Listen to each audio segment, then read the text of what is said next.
नाज़रीन, खैरपुर में साइंसी मेलो लगायो वियो जंहिंमें शागिर्दनि पारां तजुर्बा कया विया। इन वटि ॾिसूं था हीअ रिपोर्ट।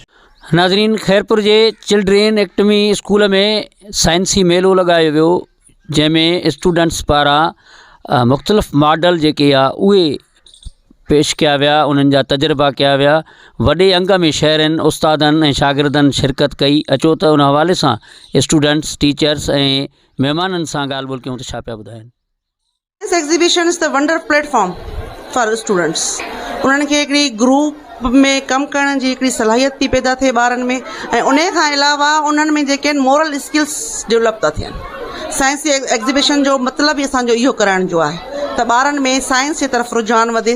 पूरी जेका वर्ल्ड आहे उहा हिन वक़्तु साइंस ते हली रही। अल्हम्दुलिल्लाह सक्सेसफुल जा रहा है अभी तक। और साइंस एग्जीबिशन के अलावा हमने फूड फेस्टिवल भी किया है। इधर फूड फेस्टिवल भी बच्चों ने अरेंज किया है। इसका मकसद ये है कि बच्चे कितने क्रिएटिव हैं, बच्चे क्या, उनकी एबिलिटी क्या है उनके अंदर, और कितने क्रिएटिव हैं और क्या कर सकते हैं। और अल्हम्दुलिल्लाह हमारे सिंध चिल्ड्रन अकेडमी के बच्चों ने क्रिएटिव होके दिखाया है और बहुत अच्छा इन्होंने सेलिब्रेशन की है। फूड फेस्टिवल सां गॾु गॾु जेको साइंस एग्ज़िबिशन आहे, साइंस एग्ज़िबिशन पहिरियां कयूं पिया, पोइ फूड फेस्टिवल बि कयोसीं।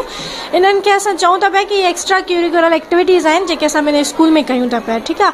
ऐं इन्हनि मां छा थो थिए पियो कि ॿारनि खे कुझु जेके आहिनि सो अॻिते लाइफ टाइम अॻिते जे लाइ उन्हनि खे एक्सपीरियंसिस मिलनि था पिया। बिल्कुलु असां इलाही महिनत कई आहे, पर ॿारनि जी पंहिंजी बि इलाही कॉन्फिडेंस सां इन्हनि महिनत कई आहे।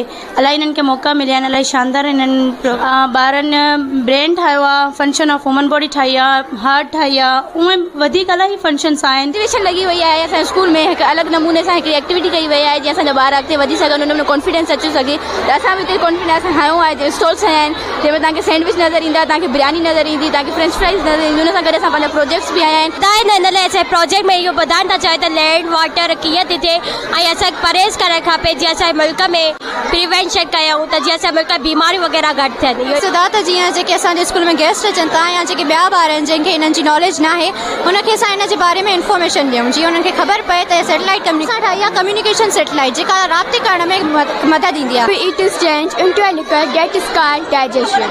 Alimentary canal. Food is digested inside a long tube that is called alimentary canal. The alimentary canal is over 7 meters long. The walls of the good produce called the digestive enzymes which help in the breakdown of food. ये दुनिया जे ॿारनि खां कंहिं बि हवाले सां घटि उन्हनि खे बशर्ते के उन्हनि खे असां मौक़ा फ़राहम कयूं। अॼु तव्हां ॾिठो त असांजे सिंध चिल्ड्रन्स अकेडमी जा ॿार जॾहिं उन्हनि खे मौक़ो फ़राहम कयो आहे साइंस मॉडल ठाहिण जो, त हुननि तव्हांखे साबित करे ॾेखारियो आहे त असां बि दुनिया जे ॿारनि सां गॾु बीठा। त ॿारनि खे इन शइ जी अवेयरनेस ॾियणी आहे त सेल छा आहे, सेल में कहिड़ा कहिड़ा फंक्शन्स आहिनि। उन खां अलावा क्लाइमेट छो पियो चेंज थिए, उन में सोलर सिस्टम जे हवाले सां बि तमामु घणा ॿारनि प्रोजेक्ट ठाहिया आहिनि। उन में जेके क्लाइमेट चेंजिंग जे हवाले सां बि ॿारनि सुठा प्रोजेक्ट। कैमरामैन आफ्ताब अलो सां गॾु ख़ादम जणी जो KTN न्यूज़।